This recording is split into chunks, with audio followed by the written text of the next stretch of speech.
Music, it's Chuck Todd who brings it around. He has a boombox that he puts at his feet every time he does hits. My soundtrack, brother. It's an 8-track, exactly. Yeah. 2 turntables and a microphone. Chuck, we want to talk about the Pope, obviously massive story, but first, a lot of Hillary Clinton news to sort through, starting with a Bloomberg poll that I'm sure was as stunning to you as it was to the rest of us around the table. And, gosh, 3 or 4 stories from the Washington Post, from Bloomberg, et cetera, et cetera. What's your take on that? All of it. Well, I would say I'd start with the emails. I mean, just when, this campaign, I think every time they think they're turning a corner on emails, boom, here comes more stories. And I think the development on the fact that the Bloomberg story saying the FBI can recover all the deleted emails, which was an assumption if they got their hands on the server, and they have their hands on the server.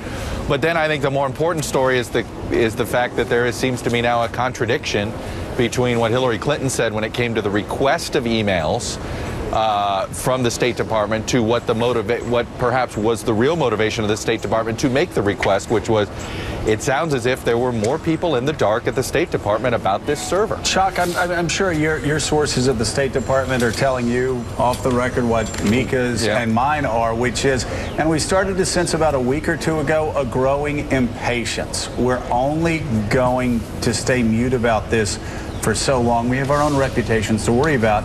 I wonder if yesterday you started seeing the State Department saying, enough, we just can't let her continue saying things that aren't true. Well, you can't help but wonder that, because there has been this, I think there has been this assumption that the Clinton campaign's put out there that, oh no, this request was made of all former secretaries of state. This was about record keeping.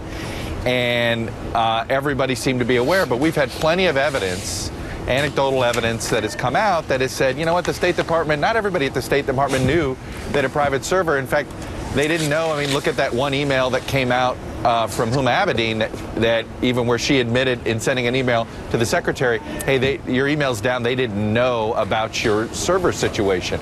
Well, if the IT department didn't know, I'm guessing a lot of people at State didn't know, and I think that's what perhaps you're right, Joe, that there are people at State going, you know what, we don't want to have this be about State. This needs to be about Secretary Clinton. So, Chuck, let's talk about why you're at the White House right now. We'll be following your coverage throughout the morning with